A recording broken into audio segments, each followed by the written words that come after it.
That's the privilege, of course, of the new finance minister to try to shift as much as possible to the previous year so that he does not have to take the hit in the next year. Can you repeat this again? I can't. No. When I had tentatively approved the figures, I had said that it will be within acceptable and tolerable limits. The PE was 4.5%, and I thought the RE will be 5.5. He has taken it to 5.8. I have no grievance about it. It's a legitimate right of the finance minister, but the fact is that fiscal management last year has been extremely prudent, and that is why fiscal deficit still remains within limits. But the next year, I'm a little worried. The next year, he still proposes tentatively to take fiscal deficit to 6%. That, I think, would be unfortunate. He must make efforts to keep it down, bring it down back to 5%. So one would have to wait and see what he's able to do. He's suggesting that he's inherited empty coffers. Well, that's, if I may say, I don't think he said that phrase. The review said it's quite a silly phrase. There's no such thing as an empty coffer. If any finance minister presents a budget with a fiscal deficit, by definition, there is an addition to the total debt. Empty coffer is a very silly phrase. It means nothing.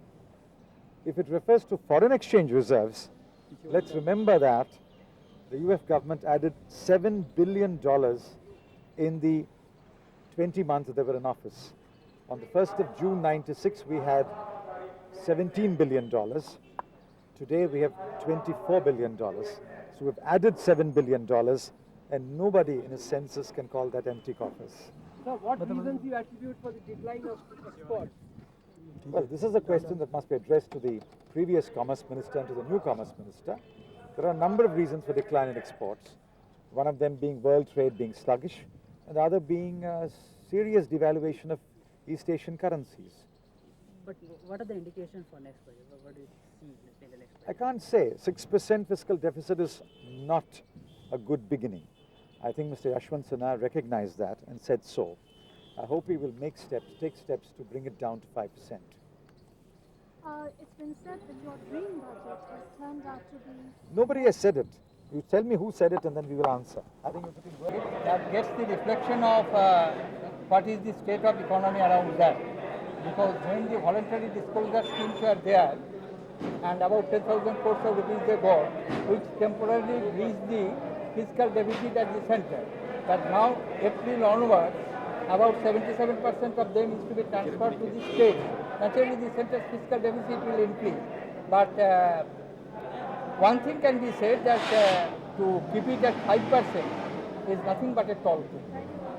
You don't think that Mr. Chidambaram's budget would have been able to close the year with a 5.3 or 4%? It cannot be possible because at the time of the presentation of budget, I pointed out that there are a lot of discrepancies. Expenditure side has been reduced, receipt side has been inflated. As a result, the projection was not realistic.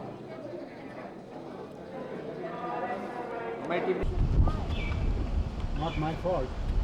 It's the previous government which has allowed it to go this high. I am only stating the facts as I have seen them. What efforts are you going to make? You talk about a shortfall of 12.6% in the revenue, and yet you talk about giving more money to the state. Where will you find the money? I have money, that's why I am giving it to the states, despite the shortfall. So how do you plan to quell this fiscal deficit? I will make it clear. I have said I will unfold my strategy in the budget. Please